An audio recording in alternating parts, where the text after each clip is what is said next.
In the swamp of death, a strong man seems to be searching for something in the next second. Legendary Hydra emerged from the depth of the water.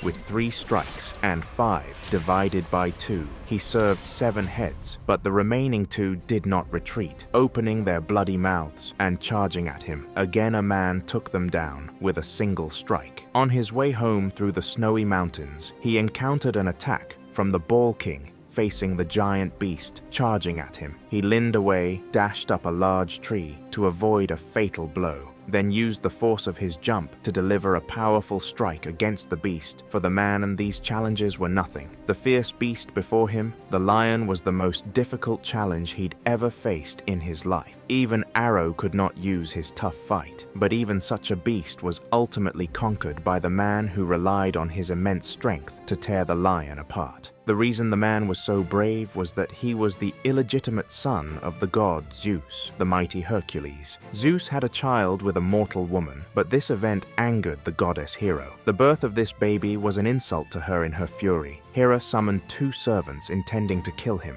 from a young age, easily crushing the 2 serpents. And as he grew up, he was deeply loved by the people of Athens. His prestige even far surpassed that of the king of Athens, which made the king wary of him. The king could not accept anyone who threatened his throne, so he had his subordinates put a love poison in Hercules' wine cup. While he was unconscious, the king released 3 fierce wolves into his room. When Hercules woke up, he found his hands covered in blood, mistakenly believing he had killed his wife and children. In a drunken rage, King immediately brought him to the palace and held a trial in front of everyone, framing him for the murder of his family. According to the laws of the state, he would be exiled from the borders, never to set foot in Athens again. Hercules, looking at the bloodstains on his hands, fell deeply into self-blame from then on. Hercules lived a nomadic life, but his reputation continued to spread in every corner. 4 top assassins followed him to become bounty hunters. One day, a group of pirates raided a village and captured his nephew, hanging him up, preparing to end his lineage. Hercules arrived alone, wearing a lion-headed cloak to rescue him. The leader, seeing one man facing 40, did not take him seriously and sent 5 men to test him. As a result, Hercules struck down 5 with 1 blow. Unexpectedly, the leader in front of him was tough, prompting him to order everyone to rush in. However, they were quickly taken down by several partners who had been lying in ambush. I burned through the bindings on his nephew's hands, successfully rescued him in the end to thank Hercules. His nephew treated everyone to drinks at the tavern that night. Hercules' fame quickly spread in the area. Just as they were enjoying their drinks, the tavern's door was suddenly pushed open by a group of soldiers, and a beautiful woman wearing a hood slowly walked towards him.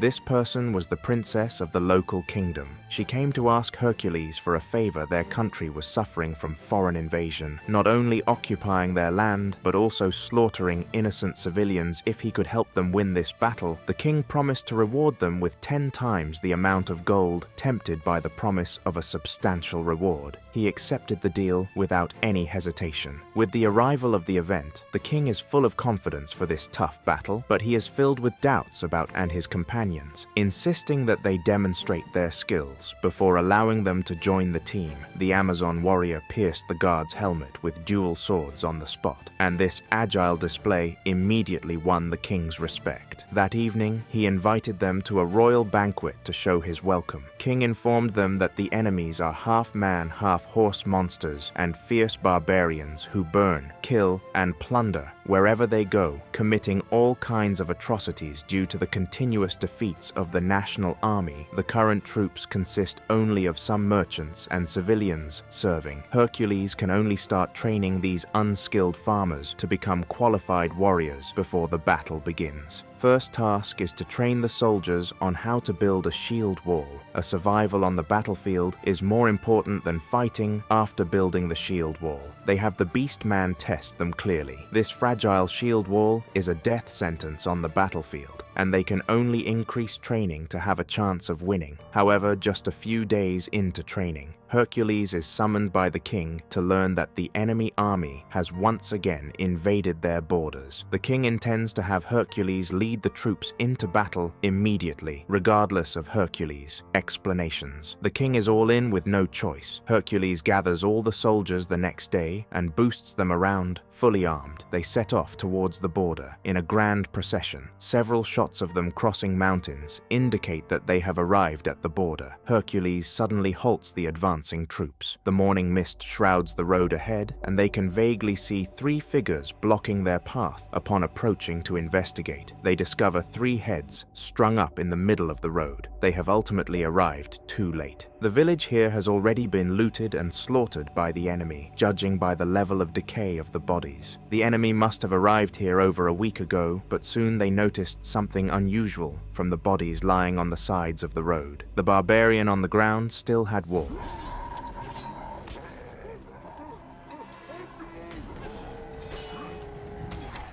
Sure enough, they had fallen into the ambush of the barbarians just after dealing with a few enemies in front of them. Countless barbarians appeared around, surrounding them completely. Hercules immediately ordered the soldiers to build a shield wall and prepare for battle.